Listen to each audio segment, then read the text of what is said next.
Watchers in the fourth dimension. Well? We're not where we're supposed to be. What? It's happening. Childish think at the center of a farce created by a civilization that has gone soft. Hello and welcome back to Watchers in the Fourth Dimension. I'm Anthony. I'm Diana. I'm Julie. And I'm Reilly, and you've disappointed me, Doctor. I should have you punished. This episode, Janet Fielding gets a temporary tattoo and once again gargles with lipstick as Tegan gets possessed by the Mara again. That's right, we're discussing Snakedance. But before we get into that, Reilly's going to take a look at the mail. Over to you, Reilly. Thank you, Anthony. And we have a lot of mail, and we're going to be covering Black Orchid. So let's start off with R.L. Gray, who says, "Hey, Watchers, so glad you had fun with this one, as it was one of my favorites from this era. Fully half of it is taken up with frothy nonsense such as cricket, cocktails, and dancing to jazz, and is all the better for it. A perfect use for a two-parter. He then has a few notes. The first is, Worcestershire is the perfect example of the English loading far too many letters into words and then refusing to pronounce half of them. Fortunately, we in the US have done an excellent job of cleaning all that up. He then goes on to note that I don't see Sir Robert hitting on Tegan so much as she is lightly flirting with him. And why not? He's good-looking, well-mannered, likely reasonably wealthy, and she's having fun for probably the first time since she stumbled into the TARDIS." And then he finishes up by saying, "Reilly, I always dig a dark turn, but the ending you suggest with Charles willfully pushing George off the roof was never going to fly on 80s Who. I know, but it would have made a better story, better ending."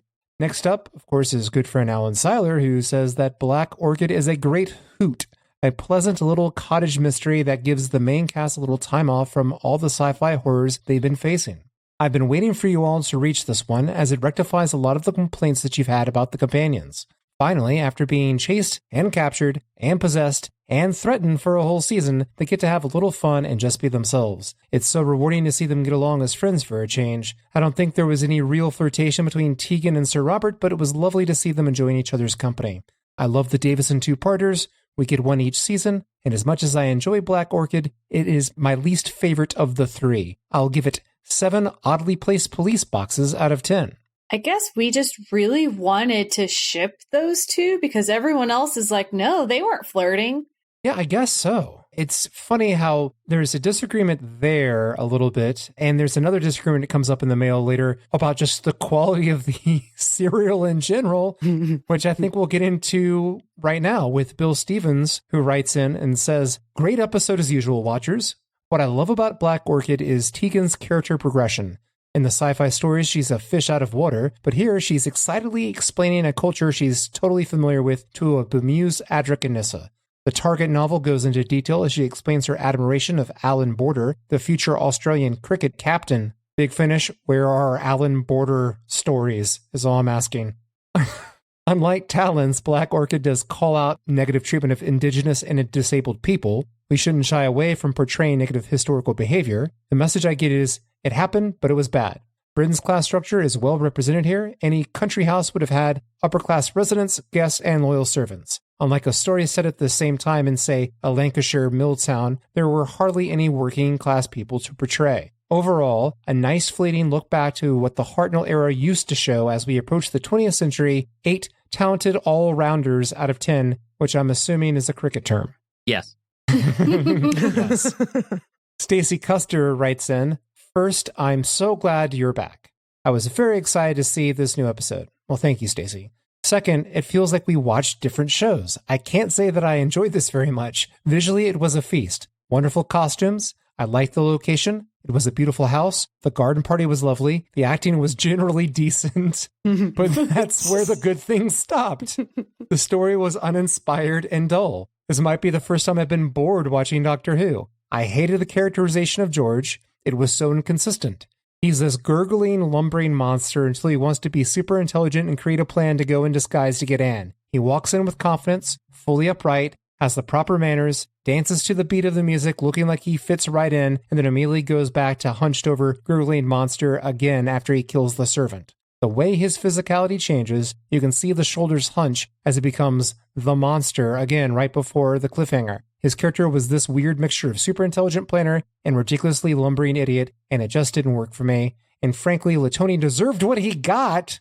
if he can't figure out just to turn his chair around while he's reading to keep an eye on George. It's not like he didn't know George was a flight risk and that he had wriggled free before. Also, when the house was on fire, you managed to feel zero sense of urgency to actually save Nyssa. The music indicated you should feel tense, but nothing in the way it was shot or acted made me feel like anybody felt anything other than, would you look at that? We should probably do something. Wow, I'm just tearing into it. Furthermore, also, I'm not buying Davison as the doctor yet. He seems almost bored when he's being arrested for murder. There's almost no personality there to speak of. Right now, he's boring to watch. And I've never said that about any doctor before this. 3 orange juices for the children out of 10. And that is just tearing it to shreds, I'd say. That was beautiful. I still disagree, but I understand. No, it was so beautiful. Karen James Evans writes in, a rather different score coming from me. I find it boring and involves a bunch of toffs who I couldn't care less for except to arrange them for a visit with Madame Guillotine. Wow. And here goes nothing. Hey, less of that anti-Worcestershireism. Thank you. Some of us are from there, and it's Worcester and Worcestershire, respectively, for the pronunciation. Also, the shots of the train departing in part 1 are reused from BBC's adaptation of God's Wonderful Railway. What is that about? I honestly don't know if that is the title of a narrative fictional television series, or is that just a documentary on the BBC about how great their train system is. It really could go either way. Yes. The answer is yes. It is a drama series. Children's drama series. Oh, wow. Okay. Interesting. Well, apparently it was filmed in Arley, Worcestershire. The actual scenes of them at the station are at the Buckinghamshire. God, pick your damn shires and shires, people. At the Buckinghamshire Railway Centre. Ron Jones becomes a very good director in his last 3 stories. A little way off that, though. It gets 4 years Lady Cranley should be serving in prison out of 10.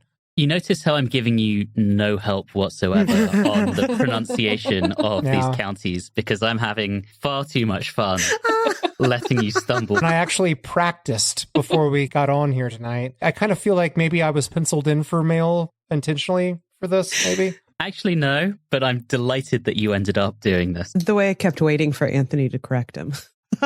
Maybe that's why I felt so stunted, because I'm just waiting for that to happen.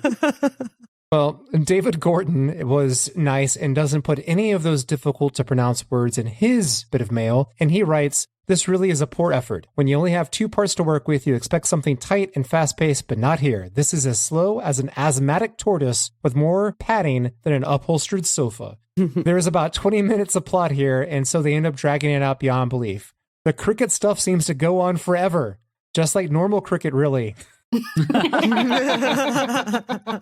I think it was George Bernard Shaw who said that cricket only exists so that the English can understand the concept of eternity. The fancy dress party is dragged out to mind-numbing tedium. We have a pointless trip to the police station and back, and really the whole thing could have been wrapped up in half the time. I love most of the Hartnell historicals, but this was a disappointment in that regard as well. If you're going to do a historical, make the history integral to the plot. This could have been set in 1982 with minimal changes. The screwdriver cocktail wasn't invented until the 1940s, yet Charles seems to know what it is. The guest casts are largely fine and do their best with the material available, but on the whole, this was a big letdown, scoring this at 2 maiden overs out of 10. Wow. Maiden overs, is that also a cricket term? I don't know, but 2. Yeah, 2. Everyone was all over the place on this one. It really bounces. But I feel like that's what historicals do to people. It's always kind of all over the place how people feel about them. Yeah, I think that's right. I think they tend to be pretty divisive. Dan Boris puts his vote in. He writes, out of all me talking about how everyone's all over the place with this one, hating it or loving it, Dan Boris writes, I feel this episode is adequate. There is nothing really wrong with it. It's just not a particularly ambitious story. It definitely does get some points for the nice interactions between the TARDIS crew. I give it 5.5 Aldrichs out of 10. Just straight down the middle. Mark Dunstan disagrees. He writes, welcome back, watchers. Another uninvolving story written this time by Enid Blyton, set in Toy Town with Matthew Waterhouse as Naughty. I don't understand what the hell that means. Not the worst Davison story, although Nyssa was good, but it all seems forced. 3 cricket balls out of 10. Next. These low ones are just really low. People were not fans. Robert John Newton Howes writes in and states, it was okay in a homely TARDIS family sort of way, but not a patch on other stories of this area such as The Visitation and Earthshock. It felt like a rejected script for an Agatha Christie-style mystery shoehorned into Doctor Who. Adric had nothing to do except stuff his face. The dancing was quite fun. 5 chicken legs out of 10. I mean, Adric stuffing his face was definitely a highlight. Definitely a highlight, indeed. Now we're going to go over to the Instagram side of things for people's opinions on Black Orchid. First up is Doctor Who 60s, 70s, and 80s, who writes, glad the Watchers had lots of love for this one. I loved it as a kid and still love it now. Watching as a kid, I thought it seemed very grown up. All cocktails and cricket and not a monster in sight. But I guess we're not counting... Okay, I guess we're not counting them. I guess George is not a monster, but that is kind of like the question we have about this one, isn't it? The unfortunate monster, I guess. And that's me bringing everything back down. Behovian Gal writes, glad you're back. As a Massachusetts girl, I can't relate to the struggles of pronouncing Worcestershire. Worcestershire. We've also got Leicester, Gloucester, and Reading. British people often can't believe there are Americans who can pronounce these things. I've always liked this two-parter, low stakes but fun, and the Season 19 TARDIS team finally gets some space to breathe and relax. Adric at the food table is, in my opinion, one of the few times the awkward teenage boy vibe was achieved without making him insufferable. That's well said. Mm-hmm. Absolutely agree on that. Hey, Reilly. 3 out of 4. 3 out of 4? Which one did I miss on that one? Gloucester? Gloucester. Gloucester. As a graduate of the University of Reading, I am very proud that you got that one right. Well, I got Reading right because I know my football. Of course. Reading FC. And hence why you got Leicester right as well. Absolutely. I think what we're learning here is Gloucester needs to get themselves a damn football club that's good so I can know about them. So you can then call them Gloucester, yeah. If you don't have a football team, Reilly's not pronouncing I'm not pronouncing your name right. Just not bothering. It's on principle at this point. On principle. Got to get up to at least the championship. At least, for me to know it. Austin D. Patterson writes in, I love this story so much because it makes my little history nerd 1920s cosplayer heart so happy.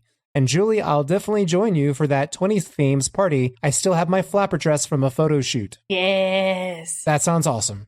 Citrine Dragonfly writes in, I've loved this story since I first saw it on PBS in the mid-90s. It's fun. Sarah Sutton is amazing in her dual roles. Agreed. The cricket was fun to watch, even if I don't know a lot about it. The costumes are gorgeous. Tegan is having a good day. Adric's not annoying. This was the first Davison episode I saw in full, and it has a special place in my heart for that. 8 out of 10, Tegan's dancing the Charleston.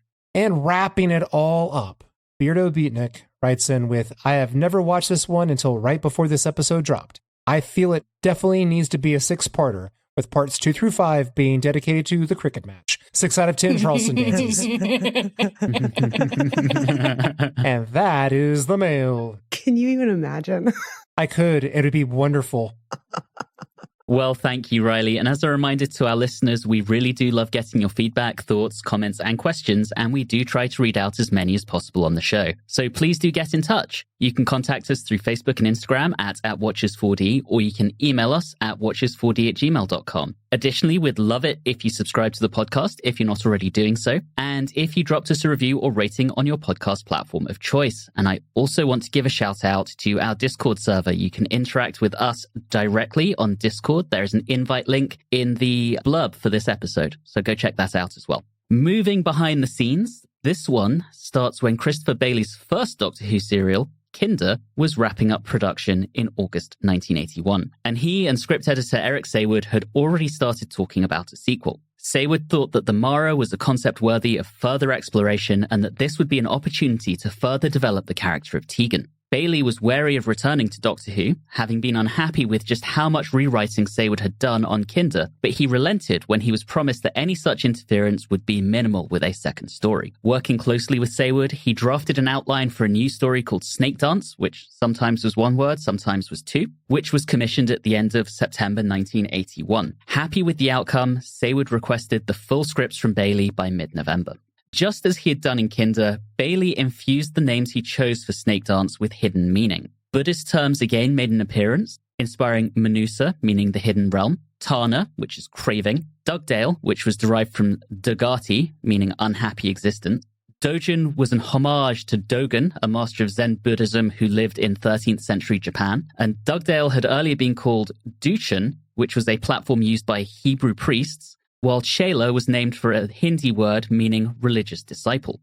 Snakedance was penciled in as the second story of season 20, but was slated to go into production as the first. As it was studio-bound, it was immune to the unpredictable Northern European spring weather, and so it was a better candidate for recording in April than the season opener Arc of Infinity, which required extensive location filming in Amsterdam. While Bailey was working on the scripts for Snakedance, it was decided that Nyssa had been developed as far as possible and that Sarah Sutton would leave the show midway through this season. At her urging, it was agreed that Nyssa would be portrayed as an increasingly mature young woman, and Bailey was asked to incorporate this evolution into his scripts. The regular Doctor Who cast all received new contracts in February 1982. Reflecting the plans for her character, Sutton was booked for 20 out of 26 episodes. Janet Fielding was contracted for only 18 episodes, suggesting that there may have been some uncertainty about how much longer Tegan would remain on the show. Minor spoiler, she will see out the season. Peter Davison's services were, of course, secured for the entirety of the season. Another change for the new season would be the clothes worn by the companions. Producer John Nathan Turner had insisted upon a uniform look during season 19, with Adric, Nyssa, and Tegan all wearing essentially the same costume in every serial. This approach would now be abandoned, with both Nyssa and Tegan being allowed to change their outfits from story to story. I think we all agree is a more natural look for those of us who are not Time Lord. Meanwhile, Nathan Turner himself was starting to consider life after Doctor Who. He pitched several new series to the BBC during the early part of 1982. Most notable among these was Impact, which was an updated version of the mid-60s BBC soap opera Compact. And again, another minor spoiler, he never leaves Doctor Who. He is stuck on the show until it gets cancelled at the end of season 26. Technically, it never gets cancelled. It just doesn't get made anymore, but that's beyond the point. I say that because I know someone's going to call me out in our comments if I don't say that. Anyway, back to Snakedance. The assigned director was Fiona Cumming, who had worked on Castrovalva in season 19. And after making that serial, she had told JNT that she wanted to return to Doctor Who, but she was more interested in character-centered scripts. And so Nathan Turner thought that she would be an ideal fit for Snakedance. Joining her behind-the-scenes team, we have the return of production manager Margaret Hayhoe, who we last saw work on season 19's Castrovalva. As designer, we have the only credited contribution to the show of Jan Spodzinski, probably butchering that name because I'm not Polish. Well, Anthony, that's actually pronounced. But he had been an uncredited design assistant on Season 12's Revenge of the Cybermen and Season 13's The Seeds of Doom. And outside of Doctor Who, he also worked on Top of the Pops, Blake 7, and Midsummer Murders. If you're British, you probably worked on Midsummer Murders at some point.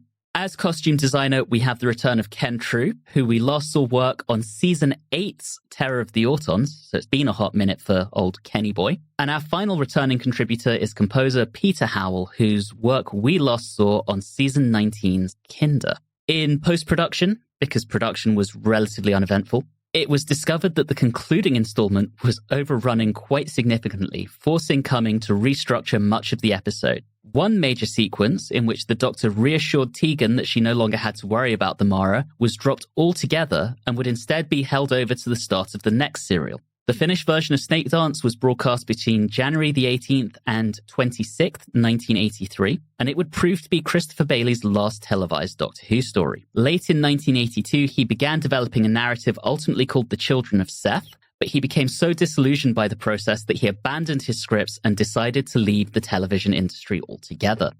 Incidentally, those scripts would eventually be adapted by Big Finish for part of their Lost Stories range, so you can actually go out and listen to an idea of what those might have turned out as. Anyway, that wraps up our behind-the-scenes information. This episode, our short summary is with Diana, so over to you, Diana. For Snakedance, we open on a new outfit choice for Nyssa that the Doctor and I are unable to find anything nice to say about. We're both extremely relieved when it turns out Tegan hasn't been fully freed from the Mara, giving us something else to talk about. Tegan is given an iPod to keep the Mara at bay, except they can't be stopped. They've already provided coordinates to bring the TARDIS to Manusa right on the 500th anniversary of their banishing. Manusa is a society that has all but forgotten its recent history, unless you listen to the dirty people who have been telling anyone who would listen about the return of the Mara. But, of course, dirty people can't know things, not when there's a university. The disparity in academics and superstition gives the Mara the space they need to entice both the local sideshow man and Lon, the heir to the Federation, who is a little spoiled pisspot.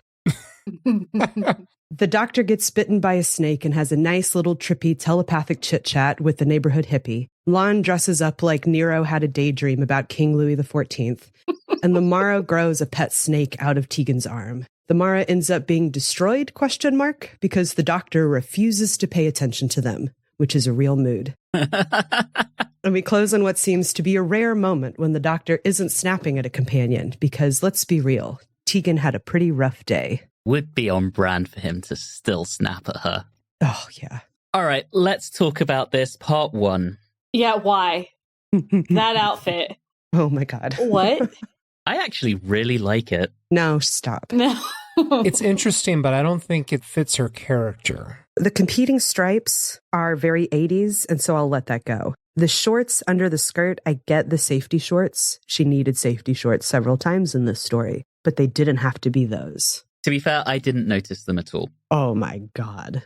If it's any consolation, we get a different Nyssa outfit the next story. Thank God. I kind of agree with Reilly. I don't think it fits her very well, but yeah, it's something else. I did like seeing some of the outfits from Black Orchid hanging. Yes, that's a nice callback. Very much so. And also, I couldn't let it go that the system that Nyssa and the doctor are talking about, the Scrampus system, we couldn't get a better name? The Scrampus system? Okay, sure. Let's go for it. I want to talk about one or two things. One, a directorial choice that I noticed was it seemed to hop scenes very fast and very short scenes the entire time. And occasionally that was just jarring because it was like, oh, wait, we're over here. And now we're over here. Now we're over here. And we're back. And okay, what's going on? So it sometimes felt like they could have let some of the scenes breathe a little bit more. But I will say the set design is phenomenal, and some of the choices that were made were great, but I do have a question about why was Lon fondling that snake in that manner and in that location? Yeah, wow. That's all I got there is wow. I had some things to say, and then I decided that I probably shouldn't say them. Speaking of Lon, I, for a while, couldn't figure out what the design of his earring was. For a while, I thought it was literally like a very cool earring, or if it was like a monkey hanging off his earlobe. But I don't think it was that. I think it was something else entirely. But I have to come out and give a full disclosure here. Just want to put this out here. I've seen Kenda. You know I've seen Kenda. But I don't really understand what the Mara are or is. I really don't. I don't even know if it's plural or singular. Is it a god, a demigod, an energy entity? I have no idea what the hell it is. So it's kind of hard to understand stakes where at any time you have no idea what the parameters are of what they're dealing with. RTD, of course, has retconned the Mara to be part of his pantheon of gods. Gets a shout out in The Legend of Ruby Sunday. But I think it's mentioned in this story that it's effectively a distillation of the evil from within the Manusans and was given independent life through the Great Crystal. The structure of the crystal is one that can hold the psychic ramifications of fear and anger and hatred and disgust. And so the Mara is basically hatred manifested. So wouldn't there be also other energies, emotions that have some sort of life force then? Like, where's joy? Potentially, write that story. Suffice to say, Big Finish have gone to town with the Mara because, of course, they have. I had a lot of fun with this one. I'm going to say that. Lon, I love. I don't know what it is. I know that he's kind of a terrible, spoiled brat, but I think just he exuded this, I don't know what it was. He was wonderful. And plus his voice was fantastic. I think a big part of that is it's Martin fucking Clunes. Yeah. If you don't know who he is famous for being in Men Behaving Badly, Doc Martin, Reggie Perrin. He's quite the iconic TV actor at this point in BBC TV. yeah, he's fantastic. Yeah, I saw him and I immediately did who the heck is that guy? I know that face. I think what made the character so enjoyable outside the acting was nailing the character, that's for certain, is that we have had, I guess, egotistical villainous characters before, but he has a certain brand of like effete arrogance about him. Mm-hmm. It was kind of a joy to watch him be so up his own ass. It was kind of great in that way. So I think that's what made him enjoyable, because also he never really seems to really rage out like we have so many times with Doctor Who villains that are in this kind of position of power. He's just more silky smooth. Well, he's a petulant child as well. Yeah. In big parts of this. He's very much the pampered heir to the throne, as Diana pointed out, and he's played that way.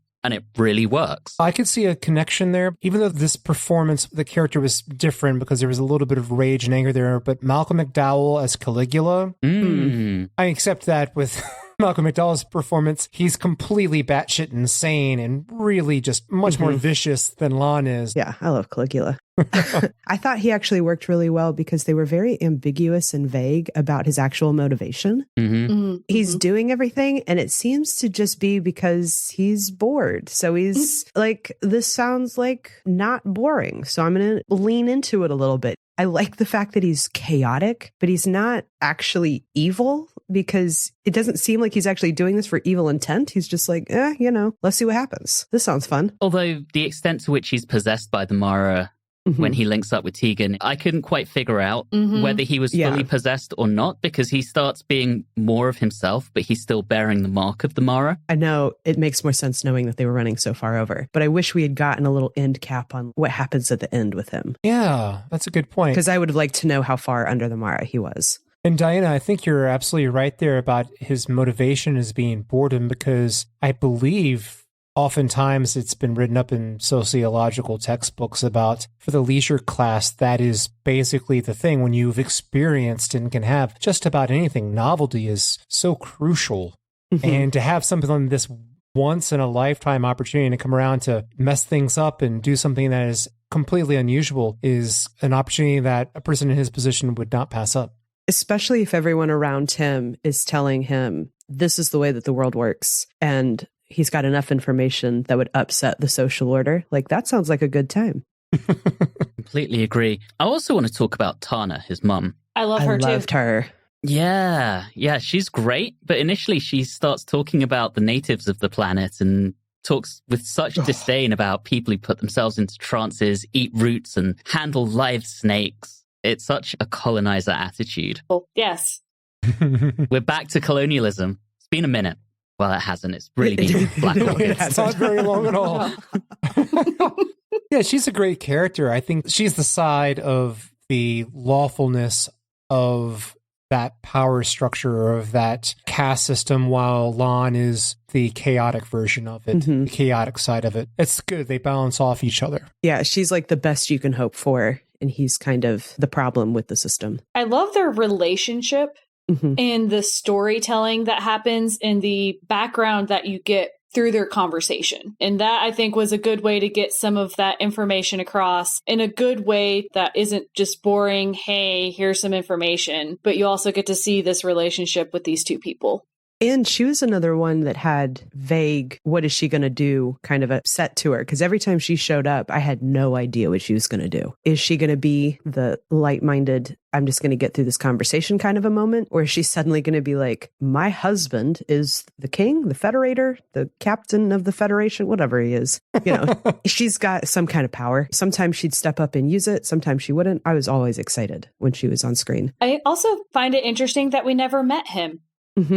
They could have done it maybe to give more character depth to Tana and Lon, maybe, but it may have crowded them out too much. And I say just met. Like, I wouldn't expect him to be a major player, but I just find it interesting that they didn't even make reference to him in the sense that it's like, oh, hey, like he's going to be showing up again, or why would he not be around for the 500th anniversary, right? Yeah, where was he? I would expect that he would be either a part of or watching that whole dance piece, and he wasn't.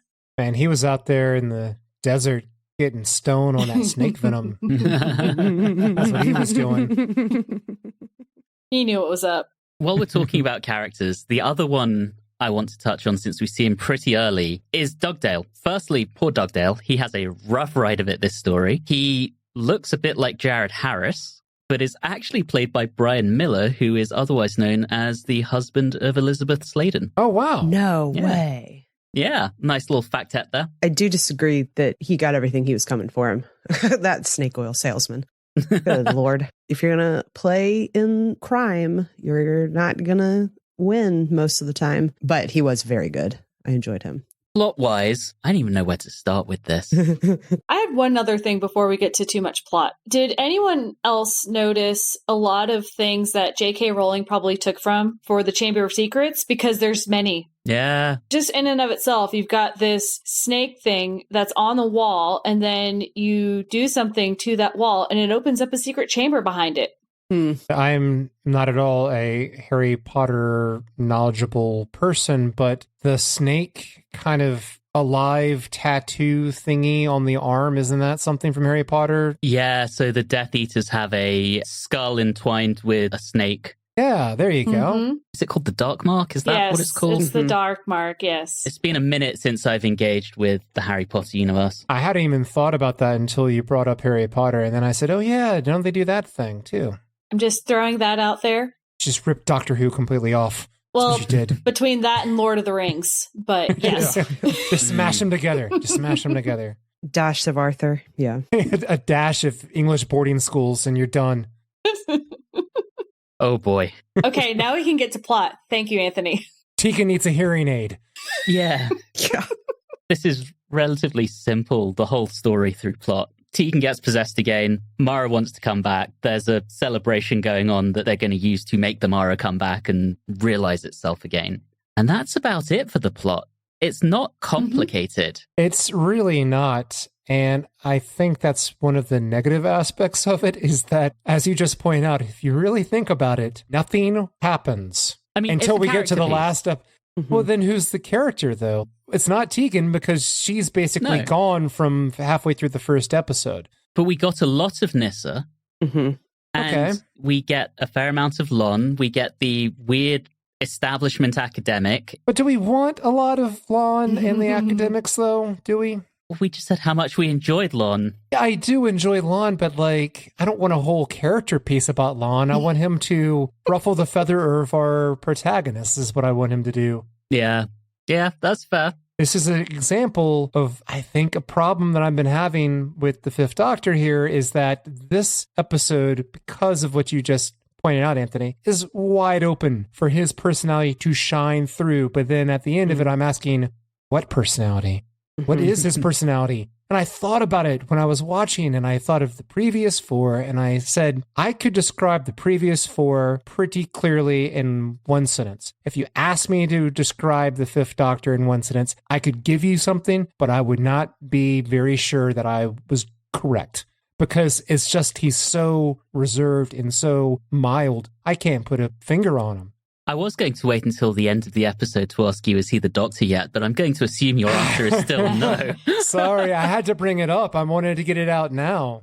Mm-hmm. There's actually one thing that I did want to bring up, and I thought it was really funny, and I figured this might happen. But my sister watched this. Now, my sister's coming in with seeing very little of Classic Who and having seen zero of Davidson, right? Mm-hmm. And so she sat down, she watched all 4 episodes, and 1, she got invested, which was really fun to see because she didn't get bored with it. And 2, she was like, yeah, it was really fun to see all those little Doctor moments. And I was like, yeah, I think some of my podcast buddies might disagree. So she just from the outside looking in and not having followed story by story by story, she just came in, swoops in, watches it, and just knowing New Who, she's just like, oh, there's Doctor moments in there. Isn't that fun? And I just thought that was really fun to compare to what Reilly has experienced thus far.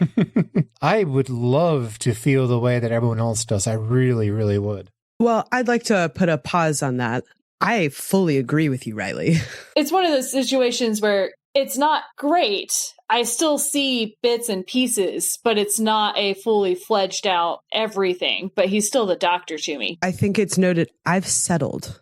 It's not that I'm excited. It's that I've settled. This is what we're getting. we are only 2 stories into his second season, and we still have the rest of this season and the majority of the next season to go. But going into this, I did do a little exercise in my head where I started thinking through each of the doctors. So obviously you start with Hartnell and it's like, okay, you add Troughton. Do I like Troughton more than Hartnell? Yes. All right, add Pertwee. Do I like Pertwee more than Hartnell? Probably not. All right, Tom Baker.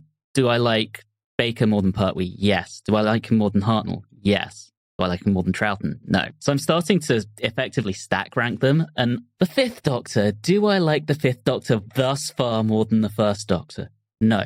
Up to this point, he is the weakest of them, in my opinion. But he is the Doctor. I am at a point, like Diana, where I've kind of settled. He's not the strongest, but yeah, he's the Doctor, just. Yeah, I played that game when we were bored when I worked at a museum one time. And 5 sits pretty low in my overall. But this is who he is, and I don't have to super love him, but it is who he is. At least with the next Doctor, we're not going to get a bland personality. Correct. I think I might have seen an episode, but I've heard the rumors. Yeah.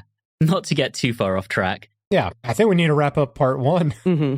End of part 1. Basically, we've got Tegan taken over by the Mara, and Snake Skull appears in the crystal ball with the fortune teller she's talking to. The fortune teller screams. We get a funky visual effect. That's our cliffhanger. We're into part 2.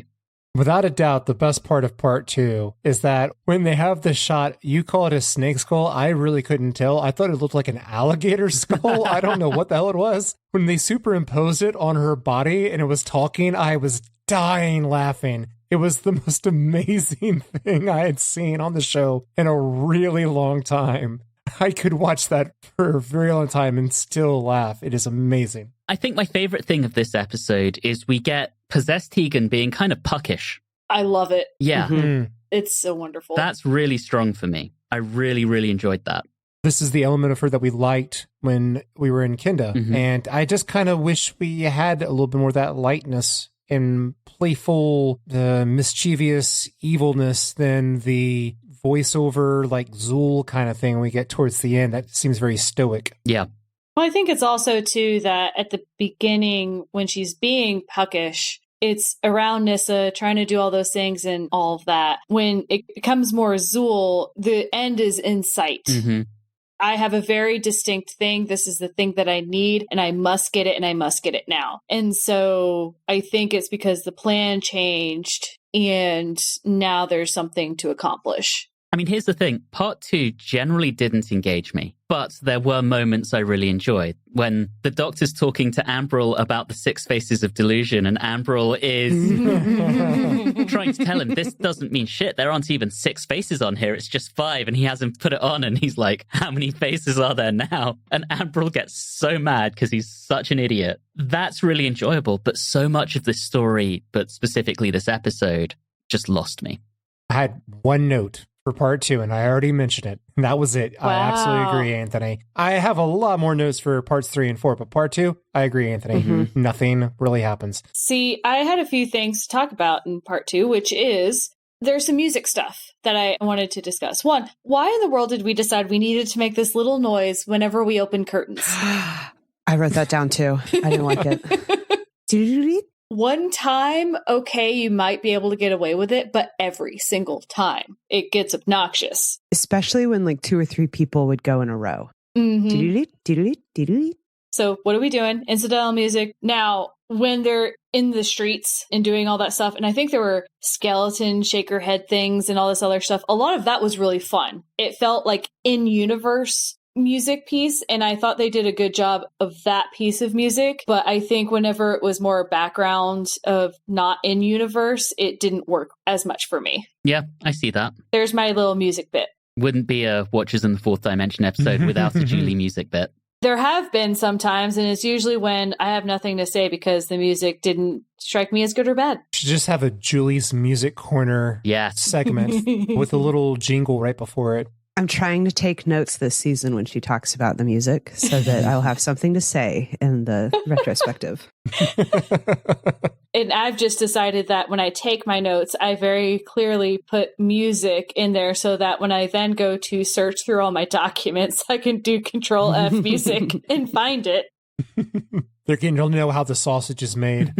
I know, all these little tidbits. All right. I think that's all we had for part 2. And we end with the lipstick striking on the teeth again. I do want to say that moment when Lon speaks with Tegan's voice, that is hella creepy. Mm-hmm. I really enjoyed that. I really enjoyed that kind of wrapped around high five kind of thing they did in a part 2. Mm-hmm. I'm going to start using that if you guys want to join me as a new thing. I'm going to start making it a thing now. It reminded me a little bit of the Rocky Horror. Oh, yeah, I guess so. Yeah, absolutely. Like, it wasn't exact, but it had that kind of feeling to it. All right, part 3. And, oh, look, the doctor's in jail because he crashed a society dinner. Yeah, he had absolutely no social grace in this story. He's not thinking about what he needs to actually do to accomplish his goals. But to be fair, how many of the doctors have had social graces?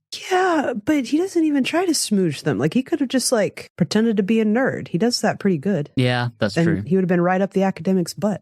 That's true. He would have shown him the crystal thing that is important.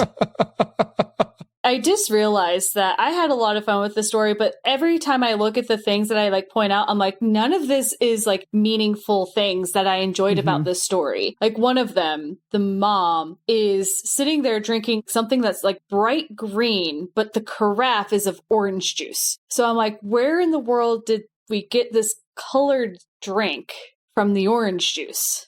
And none of this matters.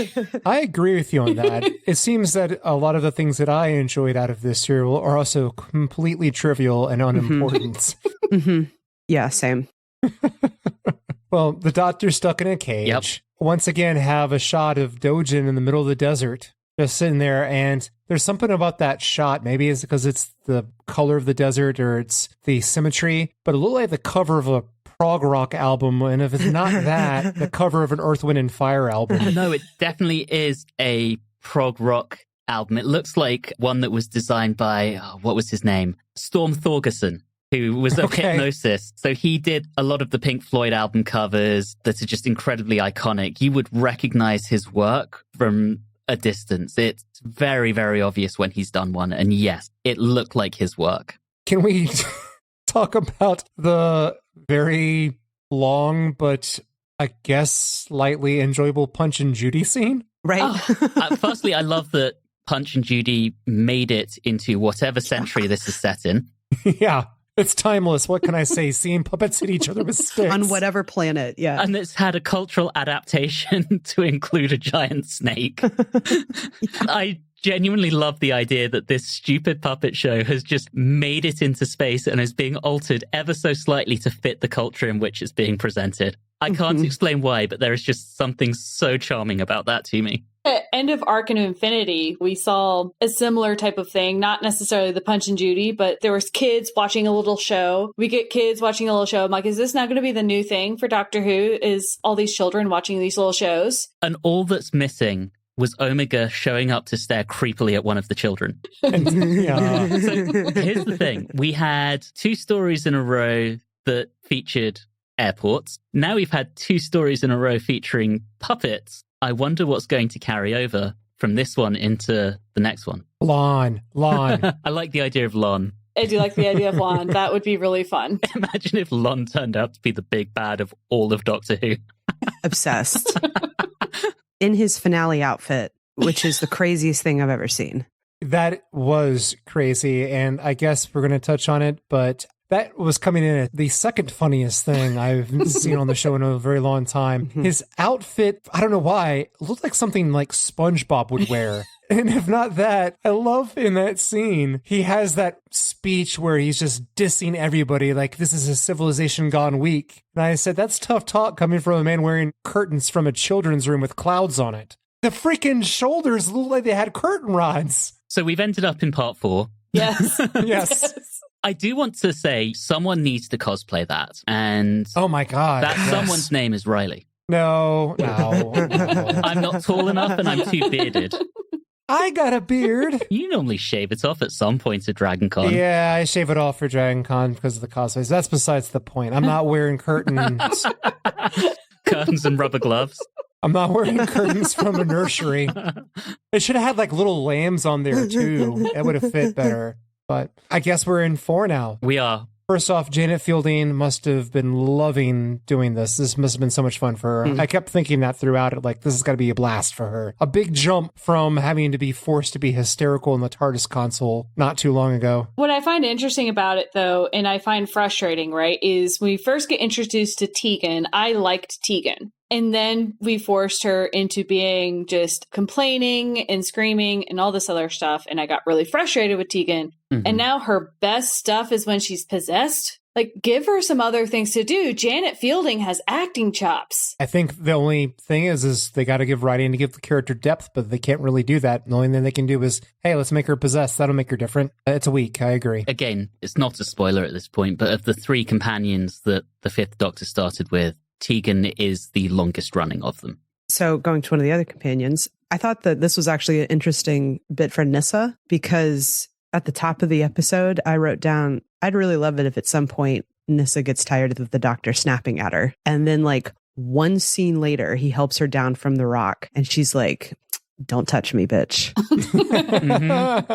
And I was like, yes, thank you so much. You did not need help. That was weaponized kindness. You tell him. So I really did appreciate that for Nyssa's character. And for a Doctor who Reilly has effectively, without using these exact words, described as a wet blanket, he's a dick to his companions, and he still is. He snaps at them. He's a wet blanket with everyone except for his companions, and it's like he's making up for his inadequacy by being awful to them. And it's particularly jarring with Nyssa because, as everyone else has established, everyone else hates Adric, and Tegan is difficult at best. Nyssa is helpful and kind and generous and is always trying to look out for everybody. And the Doctor just rips her head off. And so I was really, really glad for her to be like, no, you do not have to help me. Don't touch me. Diana, you also just described one of my ex-girlfriends. Difficult at best. All right, I want to talk about this ceremony. The triple temptation. Are you ready to face it? Things you hear when you walk into an ice cream parlor. It was... I really am curious of how we go from fear to dust or dirt, go from despair to a withered branch, and greed to looking into the crystal. Like, where do these comparisons, what's this metaphor for this? Anthony, here we go. Start the jingle for Anthony's corner about... I was going to say, I'm fairly certain I've been through this ceremony in one of the many Masonic rites I've done. There we go. But so here's my thinking, just putting my symbolism brain here. So dust, from dust you came and from dust you shall return. It's symbolic of death, hence it being poured from a skull. And most people are kind of fearful about death. It's the great unknown. No one really wants to die. Fine. The withered branch, despair, tenuous. You could say that despair just makes everything wither and die. I think that one's really tenuous. Now, the crystal is interesting because this ties back to something much earlier in Doctor Who lore. Do you guys remember the last time we had a blue crystal? Just tell me. Metabolus 3? Yeah, maybe? Planet of the Spiders. There we go. Wow. What that symbolized for the Doctor and why he effectively died was his unhealthy lust for knowledge. So that here is kind of symbolic of that in the same way, and hence greed, because it's that very unhealthy desire for it. It's tenuous, but I can see where they were going with it. Fine. But the fact that I had to get you to explain it to me, Anthony, tells you something. Well, yeah, this story is a little esoteric at times, even for me. And you know, I loves me symbolism and esoteric knowledge and all that kind of thing. But yeah, this one's a little sideways. As a little side note for listeners, Diana had to go through this exact same ritual to become a part of the podcast. Yeah, she got her collar at the end of it. Notice that I didn't question any of it. I was like, yeah, this all makes sense. I did it like totally last year. I want to talk about the snake when it starts coming off of Tegan's arm. I think that looked really good. Yeah. I hated it. In the sense that it looked really good. I hated it. It didn't look that good from the front, but when you got that shot of it from behind, it looked like it could have been an actual snake. The mouth kind of gave it away. The bunny teeth? Yeah. Yeah. Oh, and another thing, while we're talking about the effects, am I crazy, or did around this part of the serial, did they add like a redness to Tegan and Lon's faces. Yeah, it's slowly been building over the course of the story as if to suggest they're getting more possessed as time goes by. Why do they choose red? I feel like if showing them becoming more possessed could have been literally any like color, right? I don't see the symbolism for red or the connection to the Mara with red. Well, I think in Kinda, when they did that with her mouth, right? And I think they just carried it over. I don't know why they chose that, but I think they were building off of that. That was one of the problems I had in the end of this was when Lon was talking to overbearing mom and he had these like red circles under his eyes. Mom would have been like, oh my God, what's wrong with my poor baby? You know, while she's obviously noticing that he's acting weird. There was a weird shot that I kind of had put a question mark on. So they were having a conversation and things seemed to get kind of heated between the two of them for a little bit there. And it got me a little worried. And then it cut away because, again, I mentioned that they cut away every like 30 seconds sometimes. And it cuts back to it and it just shows the mother from behind. And I thought that was a really weird shot to just have without some sort of meaning behind it. But it really meant nothing. I thought like maybe she got possessed as well, or maybe she was actually one of the snake dancers and would like help the doctor at the end. I just thought that there was something to it, but no, they just decided to do a weird back shot of the mom. Maybe she wasn't available that day. They had to put in a body double or something. I'm serious. Yeah, I didn't catch anything specifically that I would have been able to clock like that, but I definitely at the end was like, is she going to do something? Because she felt more important. I have a couple of things before we move too far on. I want to go back to when Lon is talking about a civilization that's gone soft. Make Manusa great again, am I right? The doctor communing with Dojin and focusing on the crystal. Again, it's a little esoteric even for me. Not a fan. And then the ending. I do want to talk about the ending. The final showdown as Tegan becomes more possessed until she appears in the snake's mouth. And when it seems like they're about to stop it, she does that thing pretending to be Tegan, the whole help me doctor, to try and lure him in. That was creepy. That was really creepy.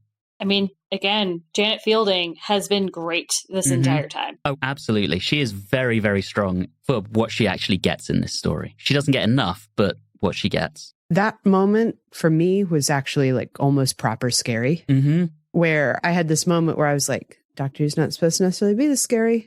I don't watch scary movies for a reason. This is getting close. Yeah. There are a few things that we haven't seen yet in later Doctor Who that this feels a bit reminiscent of that I found really creepy, and we'll come back to those. Actually, it's almost like if we think back to the arc in space, that point where Noah's becoming one of the Wirren and it was a cutscene, but he begged Vira to kill him. That's almost like someone who's getting possessed and reverts back to their real personality for a second. Again, it's just creepy. Creepy. All right, we end with the giant snake turning to goo because the Doctor removed the big crystal. I was about to say, we're talking about stuff carrying over. How many of our villains have died with slime in their mouth? That is a good point. Very good point. Yeah, we had a good amount of slime with Omega. We definitely had slime with the legend that was Khalid, who Reilly still wants a backstory for. Khalid. I do. I've just finished editing Time Flight, and Reilly really wished that the Master had come up with lore for Khalid. Or just that Khalid was real, that we didn't have the Master had been so much better, but that's back then. It is. That's back then. We haven't talked about one little element because I just thought it was silly, was the actual victory over the Mara here was because the Doctor found his still point, which I'm guessing is just a way of them saying he found a way to not be fearful, just to be brave and to not be, I guess, reactive to what he was seeing while everyone else around was freaking out and terrified. I guess that was the answer. Just don't be afraid. I was thinking of it as kind of personal equilibrium. So everything in balance, creating a stillness. Yeah, I think it's kind of that central idea of what meditation is. It's about creating the space to be able to react to things timely and not responding to external stimuli. I really appreciated, like I said in my summary, that she's screaming at him to look at me. And he's like, nah, fam. Yeah. Before we fully wrap up, because we do need to talk about the rather abrupt ending. Beginning of part 4. The Doctor says, if I'm allowed to live long enough, I'll explain. Do we ever actually see him explain? Because if not, I'm going to count that as an I'll explain later. Yes, I think you should. All right, that's an I'll explain later. First one of the season. So the ending with the Mara defeated, Tegan is very visibly shaken. And that's basically the end of the story. We don't get any goodbyes to the people they're hanging out with. We have no consequences, or we don't know what consequences the little shit Lon will face, if any. I mean, to be fair, we often don't get all of the repercussions from the aspect of the planet that we're leaving, right? Tom Baker loved to just sneak out the back door. Peace. Often we would see, though, someone getting arrested or something like that. I like to think that Lon, being a privileged little bastard, probably just gets shipped off for rehab for a couple of years so that he can then come back as the acceptable face when his dad dies. Isn't that what happens for people in that level of power? Probably. Probably. A fine at best. Yeah, but we usually get like a see you later, guys. Toodles. Yeah, we didn't even get that. Nope, just the doctor being like, I don't know how to comfort people. This is an unusual experience for me. The 13th Doctor would just say that she's socially awkward and leave it at that. Well, I think that brings us to the end of the story. Before we look at scores, quick metrics. We just agreed, one I'll explain later. No quarries and no jelly babies. Any nominations on the camp count? Oh, that outfit at the end. Yes. Has to be. That's like 2, I give it, at minimum. I think also Puckish Tegan maybe gets one, because she's quite fun. Is that camp, though? Yeah, Maybe is that not. camp? Guys, I'm trying to artificially inflate this. I know. We know your motives. I know. If I were to give it to anyone, it'd be Megaphone Man. Oh, yeah, one for Megaphone Man. All right, so 3 in total. Okay. Well, let's go ahead and rate this one, and Julie, you get to go first. Okay. I somehow really enjoyed this, understanding that there's probably not a lot to this one. So as we mentioned, there's not a lot of plot going on. It's very simple. It's straightforward. And that allows, I think, for all the crazy, weird antics to happen. I love Tegan in all of this. Nyssa gets a lot to do, minus the outfit. Sorry, Nyssa. And I just found myself really having a fun time. I think that's a little different from some of y'all. So I'm going to give it 7.5 phallic snake statues out of 10. All right. Reilly. Well, this is very strange. All along, I have heard from those who have seen Kenda and Snakedance that Snakedance is superior. I disagree. Now, what makes this strange is that I prefer Kenda, but I gave Kenda only a 3, and Snakedance is not a 3 or less serial. Not at all. So I looked at what bothered me about Kenda, and I see it was Hindle and the fact that the TARDIS crew all seem to hate each other. Now, Kenda's story is a lot more interesting than Snakedance. I believe Snakedance provides all of its information up front, and you're just waiting the entire serial for the action to finally meet up in the end in the ritual. Kenda has much more twists and turns than that going through it.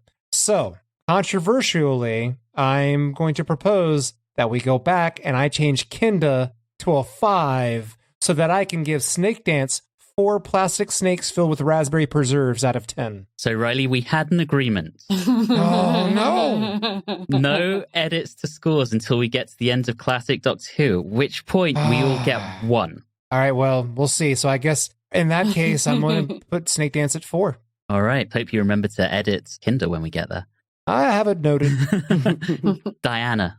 This one's tough for me because I didn't necessarily enjoy it fully while I was watching it. I enjoyed many parts. There were aspects of it that I loved, but as a whole, I did find myself wishing there was something happening. Also, like looking into it and breaking it down over this episode, I feel like I really did enjoy it, but I don't think I'd necessarily put it high up on my watch list again. I'm coming in real medium with it, considering that I loved Lon and pretty much everything that happened about him and his mom. I thought they were an excellent addition to this story, but I don't necessarily want to rank a Doctor Who story high when I'm really just looking at the side characters and not my main cast, because I didn't think that they did much other than Tegan. Obviously, Tegan was great, but she's possessed. So I'm coming in at a pretty solid 5.5 out of 10 reasons you respect local superstitions. Yeah, I think for me, fairly aligned. There were things I liked here. Lon was great. Tana was really enjoyable. I actually really liked Ambril. We didn't even talk about Chayla, Ambril's assistant, but he was fantastic. There's a clear moment when he kind of clocks what's going on and goes, oh shit. And from that point onwards, he's helping the doctor and Nyssa. He was great. I'm going to disagree with you a little bit, Diana, because I think Nyssa had a decent amount to do here, and I really enjoyed Nyssa. I love the fact that for the second story in the row, Nyssa has a failed attempt at breaking the doctor out of jail. 2 stories running now, 2 stories with Punch and Judy. Wow, we're getting some themes. And the Doctor was probably out of all the characters the weakest one. Janet Fielding obviously got a lot to do, but equally where I struggled was this felt like it was trying to be deeper than it was as a story. And that's what kind of bugs me about it. And then you compound that with how actually simple the plot is. There isn't a lot of plot here. So it's like, I enjoy the characters, but the plot and the fact it's trying to be deep, but it's not really deep, kind of annoys me. So I honestly don't really know how I feel about this, which makes me feel that I have to give it 5 arrogant little shits out of 10. And that gives us a story average of 5.5. So Diana, you hit the average this time. Yeah. With that brings us to the end of the podcast episode. We will be back next time when we will talk about Mordrin Undead. Now, Mordrin sounds a bit Welsh, really. Mordrin. There's lovely. No. But in the meantime, thank you so very much for listening. And of course, until next time, have a good one.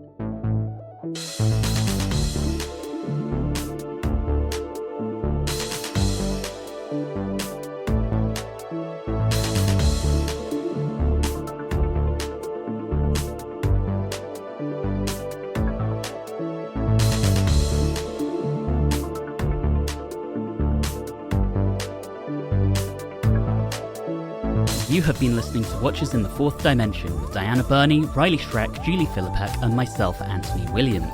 This episode, Gettin' Stoned on That Snake Venom, was recorded on Wednesday, the 6th of August, 2025. If this is your first time listening into the show, all of our previous episodes are available wherever you like to get your podcasts. You can interact with us on Facebook and Instagram at @Watchers4D, and you can also email us at watchers4d@gmail.com. If you're enjoying the show, please do subscribe and consider leaving us a review or rating on your favorite podcasting app. All of those things really do help the show. And always remember, playing a pouty rich kid could be the start of an illustrious television career for almost anyone.